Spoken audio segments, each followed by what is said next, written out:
Okay, so I just want to start out by saying that I represent an organization called Scientists and Engineers for America, and Mm-hmm. and as I described in the email, we are very interested in ensuring that all policy regarding science and technology is based on scientific evidence. So that's really the basis for this interview is to look at policy in the forensic science field and how that's currently being based on good scientific evidence. So I have a series of questions for you, um, especially about uh, the your involvement in the Innocence Project of Texas and some regarding the Todd Willingham case, but mostly general questions about forensic science. Uh, and Okay. and just as a personal note, I'd like to say that I have a high standard for forensic science, mainly because I have experience with. Well, I'll say that my stepfather was the victim of a murder, and his killer is currently in prison and is facing the death penalty. And so, in many ways, I expect criminals who are released due to forensic science or any other faulty evidence should be held to the highest standards. So in some ways I'm kind of a skeptic, and in many ways I encourage everything that you do. So it's personal in some ways, but as a scientist I take all the evidence for what it is. Okay. Okay, so I guess my first question is, as a member of the Board of Directors of the Innocence Project of Texas, what is your role in the organization? Right now I'm the vice president and a member of the executive committee. And in that role, are you involved in specific cases that are represented by the Innocence Project, or are you advising? Both. Okay. And how did you become associated with the Innocence Project? Just because I have been, well, I guess the short answer is just because I've been working on those type of cases for several years. So someone came to you and introduced you to the group, or were you a part of creating the group? Well, I mean, I was kind of initially involved when it formed, but um, not as a officer or director. Okay.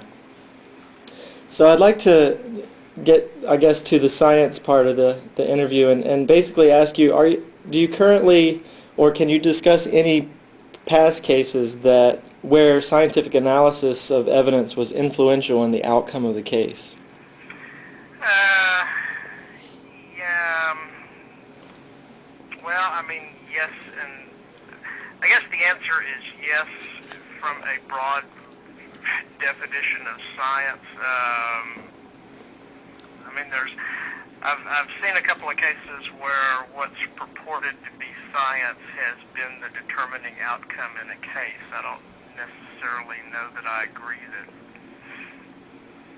what what was put out there as science was science, but I mean, yeah, I have seen more than one case that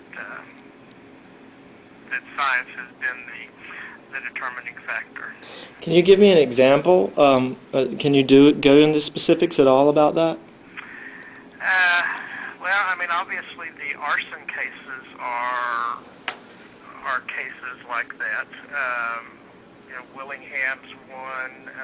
Another case that we're working on out of Waco is another one. Graph, where you don't really have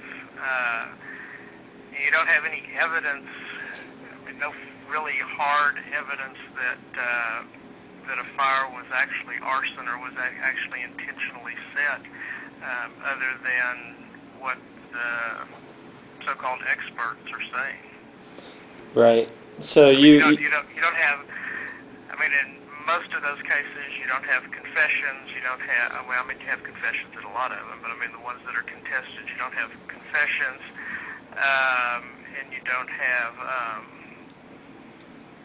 eyewitnesses or anything. You just have an expert or experts saying that they believe it was intentionally set, so they believe a crime was committed. So you're very much dependent on the statements by the so-called experts. Is that what you're saying? You're totally dependent on what the experts are saying in those kind of cases. So, And those cases are more unusual than most cases because, most of the time there's no doubt that a crime has been committed. I mean, if it's a murder case, somebody's dead, they were probably murdered. In an arson case, you don't know whether a fire was intentionally set or whether it was an accident. So you don't know whether it was a crime or not, and unless you have something, something like an eyewitness or a confession or other good, strong circumstantial evidence, you're entirely dependent on what people are saying. right, and so in the case of Todd Willingham, they really were basically extracting motive from the scientific evidence, correct?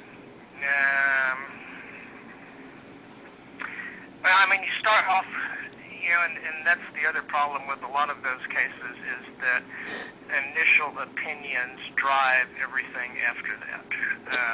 So if you have a guy that walks in and does a 15-minute tour of the scene and he says, I think it's arson, then all of a sudden it's an arson case and everything's looked at it in that perspective.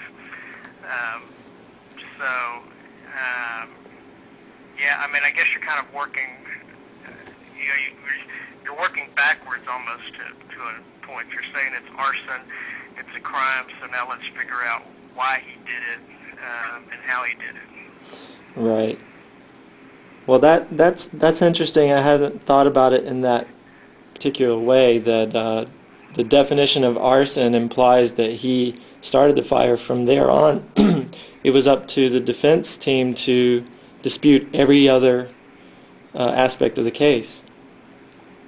That's interesting. Yes. So, how familiar do you become with the science when you have a client that's in a case like this?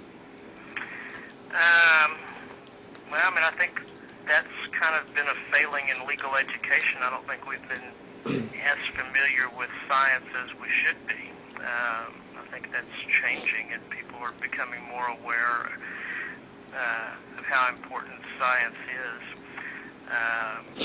And I guess it's not really fair to say you're not becoming more aware of how important science is. I mean, lawyers are becoming more aware that science is not as infallible as everybody's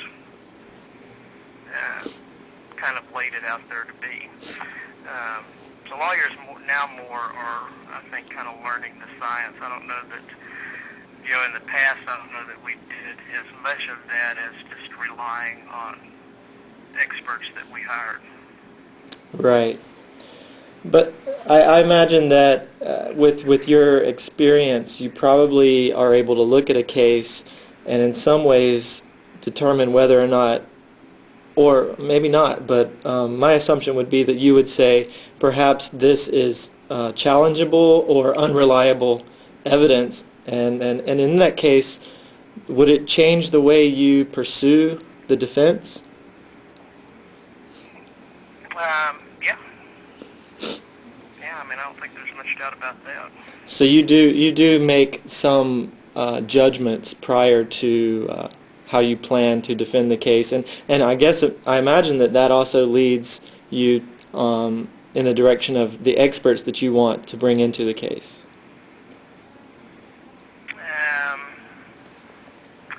Well, I mean, I guess the answer to that is probably yeah, to some extent. I mean, if you look at a case and based on your past experience, you think that there may be a problem, I mean, you're going to get an expert. If you don't have any past experience, I mean, you're still going to get an expert to look at it and tell you if they think there are problems with it. So